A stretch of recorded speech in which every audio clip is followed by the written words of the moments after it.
What is life actually like when you retire before you're 30? Hey, Jason here. If you're new to the channel, I'm an expat slash nomad. I've been doing it for 10 years now. I'm on my fourth country, third continent in Lusaka, Zambia, the southern region of Africa. And what I've started doing is sharing with you what I've learned along this journey, talking about things that fall under happiness, health, and wealth. And most importantly, if you're an expat or you're thinking about becoming one, just sharing with you some of the opportunities that exist here in the country of Zambia, because it's one of these countries that no one really talks about. There's a lot of stuff to be done here. And so let's go ahead and dig into today's topic. If you see me keep looking over here at the computers, because I was actually getting a video together, getting the thumbnail together. Man, this internet has been moving slow lately. But today I thought I really want to talk to you about what is it like as someone who retired before they were 30. Technically, I quit working at the age of 27. That's when I actually had my spinal fusion 15 years ago. And man, it is crazy that I'm going on almost 15 years with screws in my back. But yes, at 27, I had to have my spinal fusion. At that time, after my service in the military, my body was just really breaking down, and I was having severe slip disc and pinched nerves. And so I ended up going under the knife, even though I didn't really want to. I felt it was my only option at the time. And the way the doctor talked to me about it and used fear tactics of you'll probably be paralyzed in a year or two. So I just opted in and did the spinal fusion.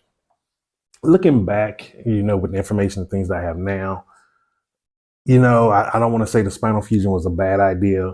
I just wish I was well aware of all the different options that I had before I took such a severe procedure. Because that's one of the reasons why I am the way I am, where I'm very cautious of using Western medicine.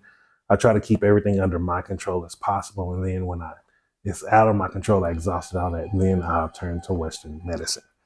And so by 28, I did try to go back to work for a little bit, but once you start having screws in your back and things just not you just don't feel it anymore. And it's a scary thing when you have those screws and it feels like you may be breaking them. Very horrific thing. And so that's how I got retired from the military service. So they pretty much, after that, plus the other conditions that I was dealing with from service, they pretty much say that you're not workable. So I'm like permanently and totally disabled, P&T, disability. And that's the reason why I don't work. Other than that, I would be working nonstop, most likely, because I just really like to earn money. And so that's what made me get into understanding entrepreneurship. But along this journey, like the person even you see right now, like let me break the fifth wall per se. Like you're seeing me through the YouTube medium. So you're seeing the perspective. I'm sitting in my chair. I'm at my gaming chair at my little workstation. You see it's messy and got my notes and doing work. But what you don't see is the pain that I go through on a daily basis. And even now, as people are more around me, that's when they really start to see it, because I'm not one who's going to talk about how much pain I'm in or cry about it. It's like I've been dealing with it for so long now.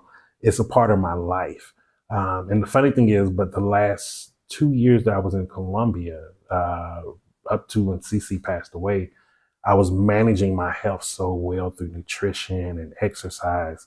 I really wasn't having much pain unless I was pushing my body to the limit and really increasing my muscle mass or something like that.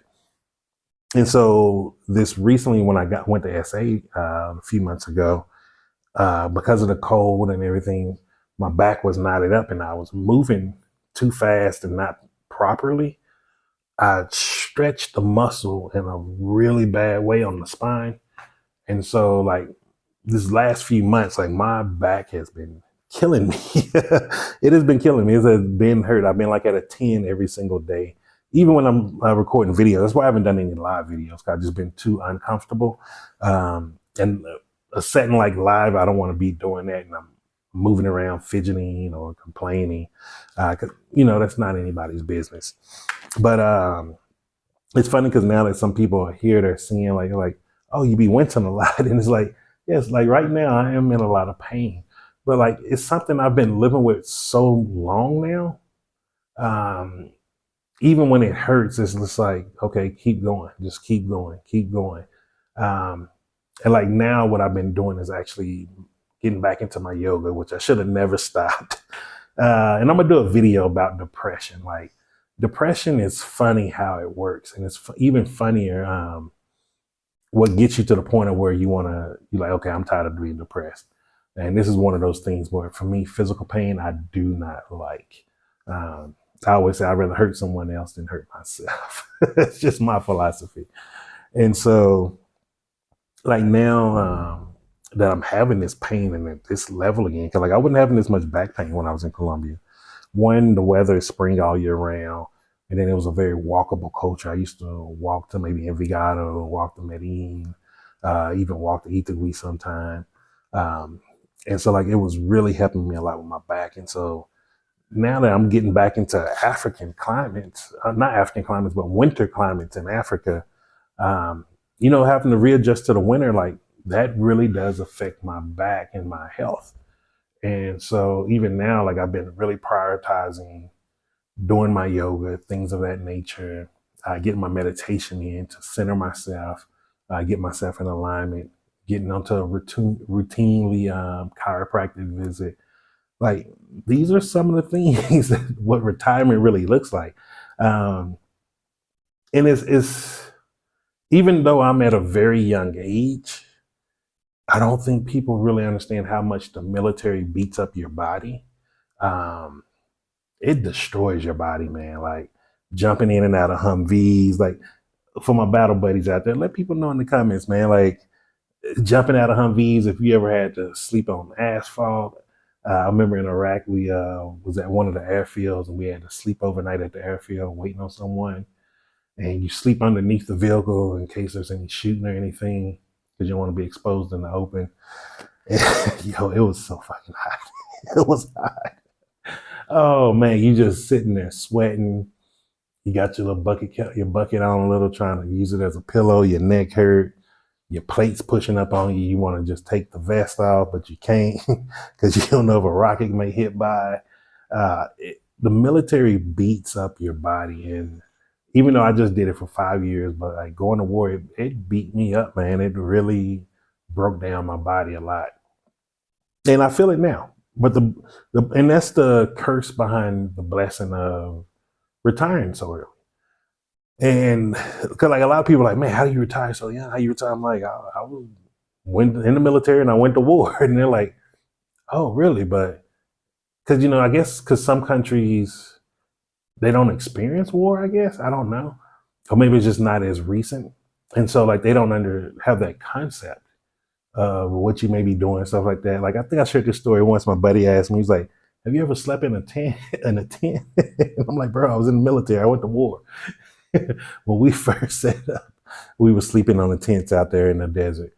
And then when they finally gave us the trailers, it was better to sleep in a tent because the trailer, it was just really just enough. It's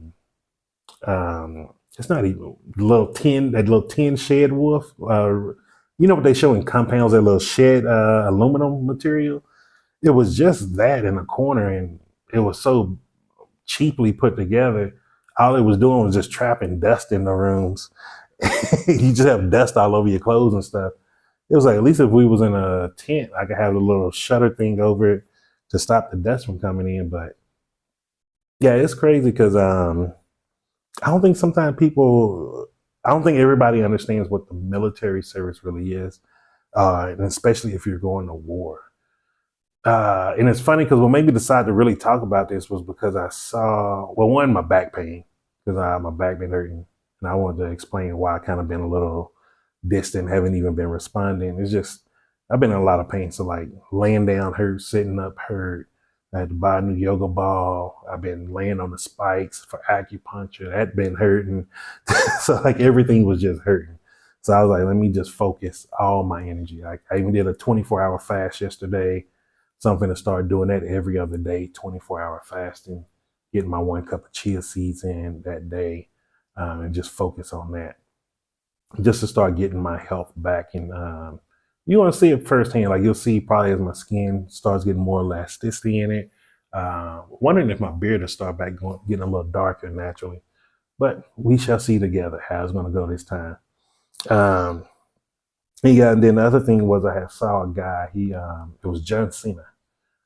He was talking about how um, no. He wasn't talking. They were showing a clip of him. He was doing an interview, and there was a guy in the audience who told this story. He's like, 20 years ago, you had walked past a guy, and you realized he was a soldier trying to get your autograph, and you came back and took time for him. And here's that picture. And he's like, I was that soldier, and I just want to thank you. And he was like, all I want to ask is like, would you sign this for me? And even John Cena teared up like the guy did. And I looked at the guy and his health was so bad. And I'm like, yo, he's on a cane.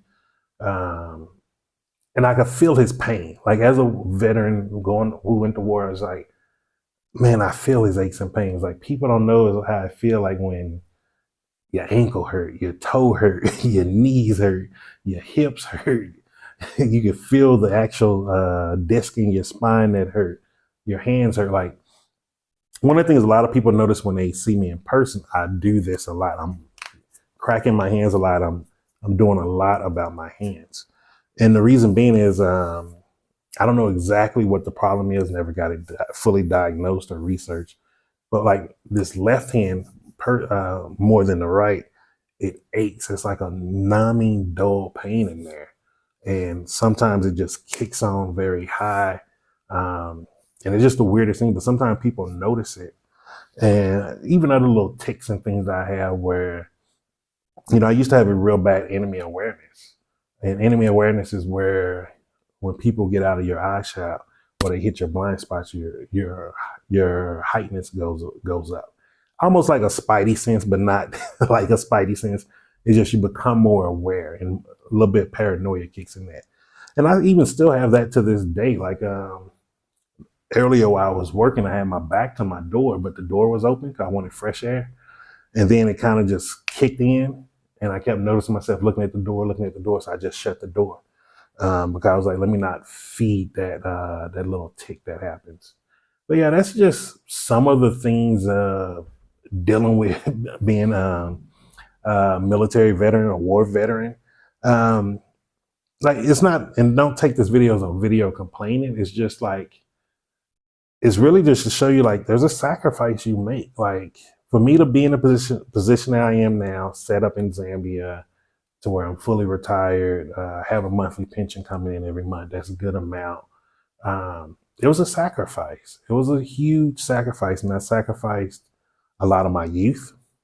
I sacrificed a lot of my potential future. Who knows how much life I may have shaved off from just the wear and tear of the military, the negative emotions that came after it, prescription hell I was in afterwards. And plus, like what people don't see is like from my like 24, 25 to about 33, 34, life wasn't great. Like remind you, I got my spinal fusion at 27. So like 25 to 33, life was dark. It was I was in one of the worst places in my life. I didn't even want to be alive anymore. And, those are the things that you don't see. Like, I think sometimes we don't talk about the dark days, the dark times that we were in, and how sometimes life just isn't as beautiful as we make it seem. I know even here, I make it seem like everything's going great, everything's well. There's always things going on. There's bad things happening within the country like everywhere else. It's just about how in proximity is it to you and how much does it affect your really day-to-day life and your psyche. For me here being in Zambia, it don't affect me much. I stay in my lane, I do my things, and everything else that's happening in the country is not my business. That's all I do. And I stay in my legal lane. As long as I can do something through the legal, through the law, I'm there. The moment I have to go away from the legal side, I have nothing to do with it. And so just wanted to share that with you. If you have any questions or comments, leave those down below. And just remember this, I'm Jason, and success is simple once you know how.